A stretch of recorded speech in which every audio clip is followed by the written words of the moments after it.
नहमदुहु व नुसल्ली व नुसल्लिमु अला रसूलिहिल करीम अम्मा बाद फ़अऊज़ु बिल्लाहि मिनश शैतानिर रजीम बिस्मिल्लाहिर रहमानिर रहीम। अस्सलाम वालेकुम नाज़रीन, उम्मीद करता हूँ तमाम दोस्त अहबाब खैर व आफियत से होंगे और अल्लाह ताला से दुआ गो हूँ कि अल्लाह ताला सबको अपने हजूर के सदके सेहत व तंदरुस्ती और उम्र दराज अता फरमाए। सबकी नेक दिली, जायज़ मुरादें, तमन्नाएँ, इल्तजाएँ, दुआएँ कबूल फरमाए। तो नाज़रीन, हमने एक किताब का दर्स व तदरीस का काम जारी हमारा।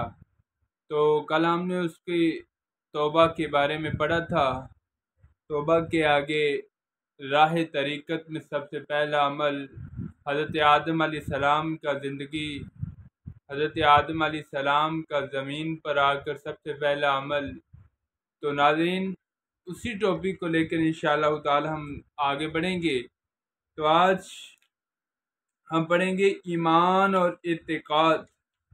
इसी तौबा के मौजू को लेके, तौबा के टॉपिक को लेके इंशाअल्लाह ताला हम आगे बढ़ेंगे। तो वीडियो में आगे बढ़ने से मेरी आपसे एक ही गुजारिश है कि अगर आप चैनल पर नए हैं तो मेरे चैनल को सब्सक्राइब कर दें, और अगर पुराने हैं, मेरी वीडियो को देख रहे हैं, तो कमेंट में अपनी राय का इजहार लाजमी किया करें।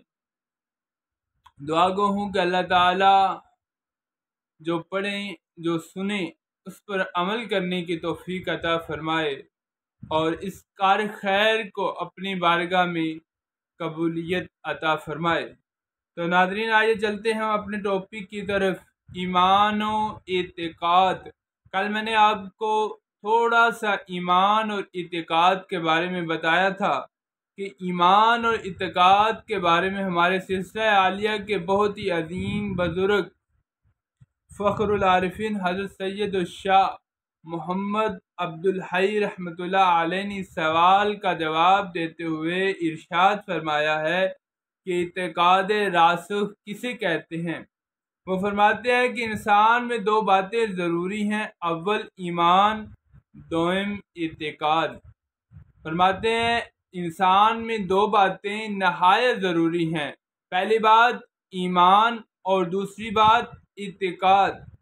ईमान खुदा और रसूल के साथ होता है और इत्तिकाद मुरीद का शेख के साथ।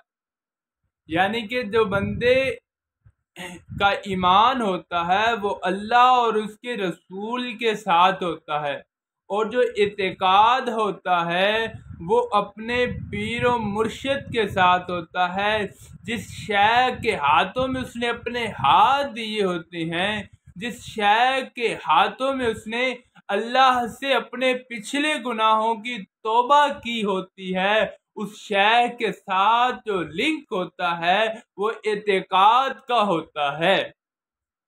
तो नाज़रीन, ईमान एक ऐसी चीज़ है जो कभी टूट नहीं सकता।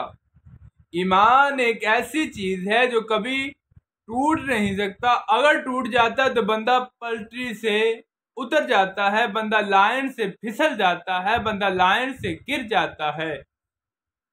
बहस मुबाहिसा में अपनी कम इल्मी के सबब अगर कोई शिकस्त खा भी जाए तो यही कहेगा कि हार गए। तो हार गए, मगर हमारा ईमान खुदा और रसूल पर मजबूत है, मगर इत्तिकाद कभी टूट भी जाता है। इस लिहाज से इत्तिकाद दो किस्म का है, इत्तिकाद रासिख यानी कि इत्तिकाद कामल और इत्तिकाद गैर रासिख गैर कामल।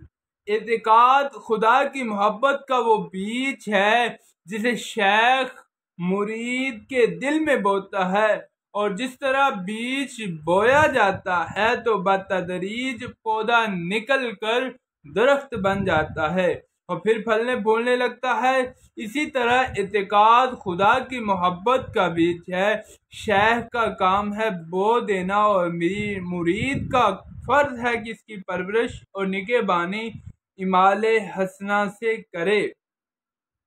यानी कि इत्तिकाद अल्लाह ताला की मोहब्बत का वो बीज है जो एक पीर कामल, जो एक शेख कामल, जो एक वली कामल अपने मुरीद के दिल में बोता है।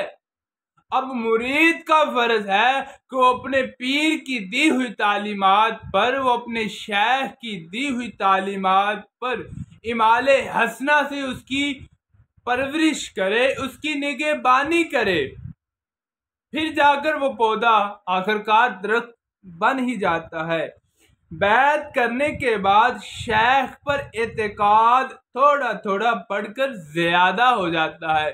जब वो पौधे से दरख्त बनता है तो शेख की मोहब्बत भी जगमगाती है, शेख की मोहब्बत भी बंदे के दिल में भड़कती है।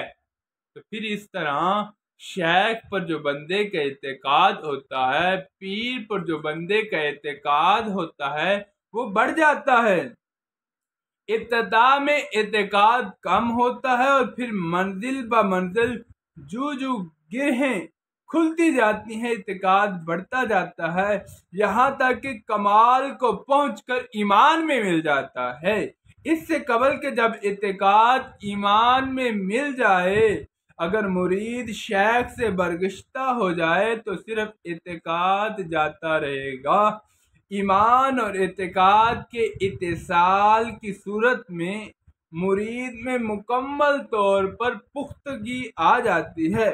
अब वो किसी सूरत में अपने शेख तरीक़त से अकीदत नहीं छोड़ सकता, क्योंकि इसको इस बात का इदराक हो जाता है, इल्म हो जाता है कि इत्काद टूट जाने से ईमान भी जाएगा। जैसा कि दूध और शक्कर दोनों जब तक अलग अलग हों तो इनमें से एक गिर जाए तो दूसरी बह सकती है, अगर दूध और शक्कर मिल जाए तो एक के साथ दूसरी भी गिर जाएगी। यानी कि जब तक ईमान और इत्काद आपस में मिलते नहीं, जब तक ईमान और इत्काद आपस में मिलते नहीं, तब तक दोनों अलग अलग रहते हैं। ईमान अलग रहता है, इत्काद अलग रहता है। अगर इसी दौरानिये में मुरीद की अकीदत अपने शेख से, अपने पीर से टूट जाती है, छूट जाती है, तो उसकी एक चीज गिरेगी, इत्काद टूटेगा, ईमान सलामत रहेगा।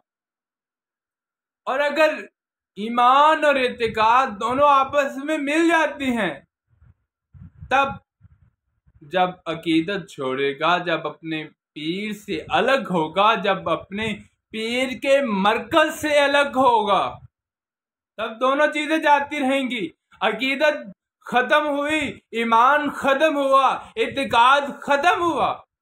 तो इसी तरह आगे हम पढ़ेंगे ज़रूरत बैत, यानी कि पीर तरीक़त की, वली कामल की ज़रूरत क्यों पेश आती है, बैत करने की ज़रूरत क्यों पेश आती है, बंदा मुरीद क्यों होता है। तो आइए पढ़ते हैं। द हकीकत ईमान की नेमत से सही मानों में लुत्फ़ अंदोज होने के लिए ज़रूरी है इसमें इत्काद की चाशनी मिला दी जाए। इसलिए सूफिया इकराम ने बैत को वाजिब बमाने फ़र्ज करार दिया और वो इस हुक्म के पेश नज़र के फ़तब्बिउ सबीला मन अनाबा इला, सूरह लुक़मान, इसकी राह पर चल जो मेरी तरफ रजूल आया। अल्लाह ताला का इरशाद है कि इसकी राह पर चल जाओ जो मेरी तरफ रजूल आया।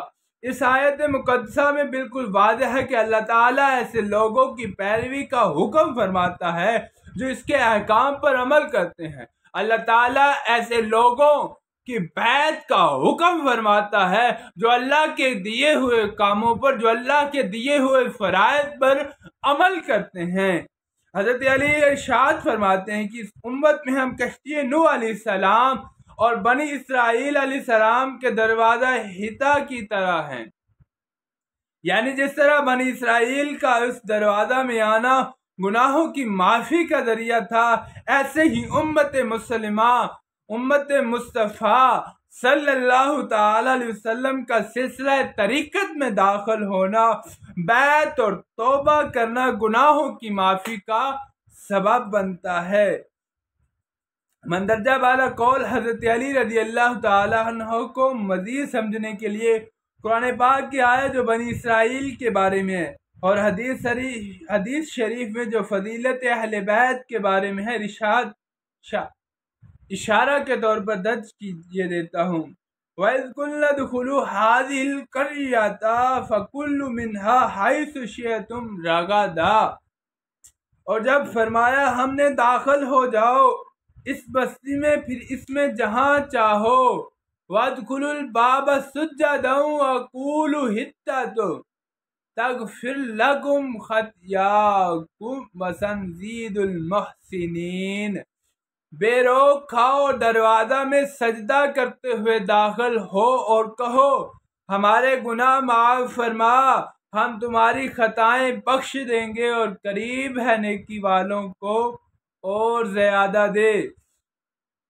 आगे हजूर सल्लल्लाहु ताला अलैहि वसल्लम ने फरमाया, मेरे अहले बैत तुम में ऐसी मिसाल है जैसे नूह अलैहिस्सलाम की कश्ती, जो इसमें सवार हुआ पार लग गया और जो रह गया हलाक हो गया। क़यामत में लोगों को इनके इमाम, पेशवा और मशाइख के जरिए बुलाया जाएगा। इरशाद खुदावंदी है, यौम नदउ कुल्ल उनासी बि इमामिहिम, हम हर शख्स को इसके इमाम के साथ पुकारेंगे। तफसीर नाइमी में, दुनिया में जिसका कोई शेख ना हो उसका शेख शैतान है। सूरह फातिहा में भी इरशाद खुदाबंदी है, और ये दुआ मांगो, इहदिनस सिरातल मुस्तकीम सिरातल लज़ीना अनअमता अलैहिम गैरिल मग़दूबि अलैहिम वलद्दालीन। अल्लाह हमें सीधी राह चला, इन लोगों की राह जिन पर तेरा इनाम हुआ, ना इन लोगों की राह जिन पर तेरा गजब हुआ और जो भटके हुए हैं।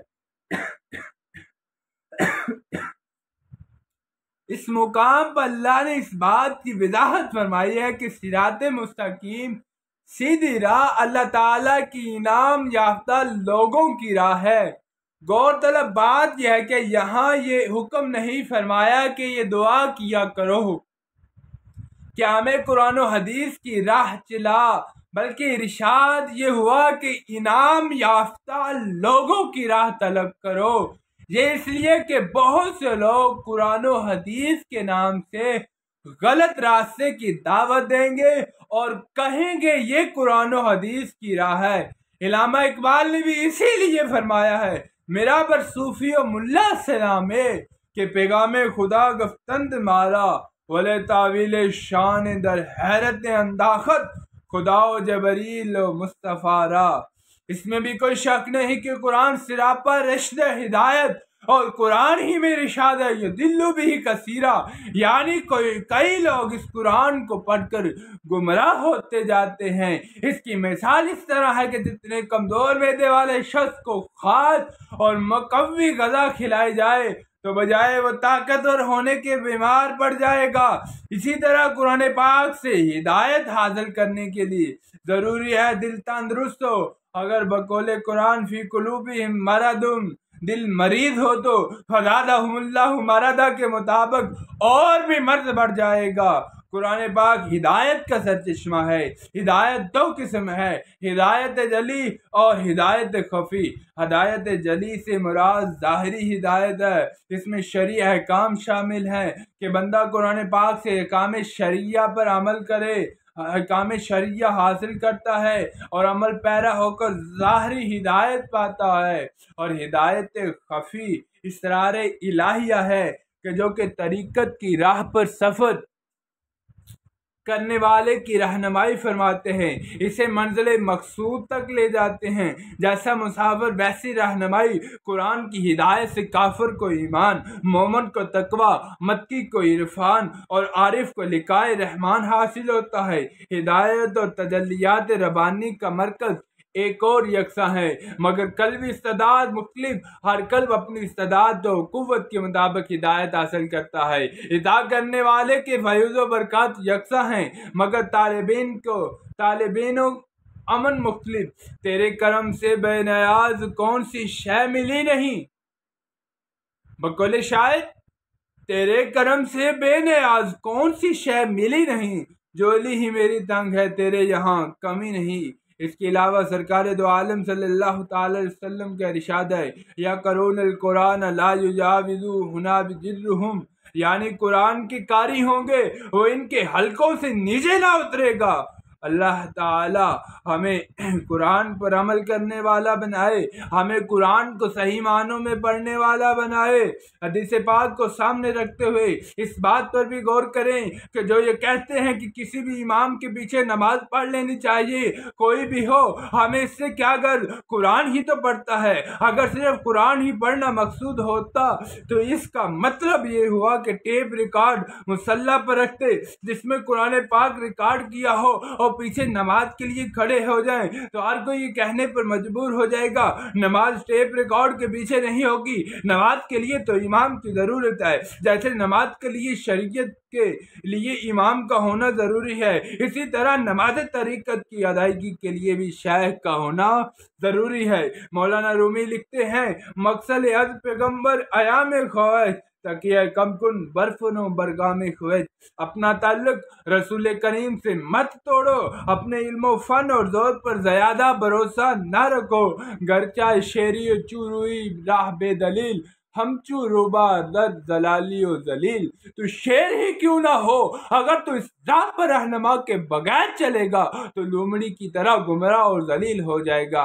है मपर अल्लाह के बापर हाय शेख, ताबा बैनी और लश्कर हाय शेख, अपने पीरो मुर्शिद के परों के बगैर उड़ने की कोशिश करोगे तब तुझे अपने मुर्शिद की मदद और लश्कर का पता चलेगा। तो सामीन, आज के लिए सिर्फ इतना ही था। तो आज हमने पढ़ा कि बैत की ज़रूरत क्यों पेश होती है, इंसान को पीर के लिए अपने वली कामल की ज़रूरत क्यों महसूस होती है। इंशाअल्लाह ताला कल हम इंशाअल्लाह ताला पढ़ेंगे बेअदब इमाम। इसमें टॉपिक है बेअदब इमाम। तो इंशाअल्लाह ताला कल इस टॉपिक का आगाज़ करते हैं। तो आज के लिए सिर्फ इतना ही था। मेरी आपसे यही गुजारिश होगी कि चैनल के साथ जुड़े रहिएगा। वस्सलाम वाखिर दावाना अनिल हम्दुलिल्लाहि।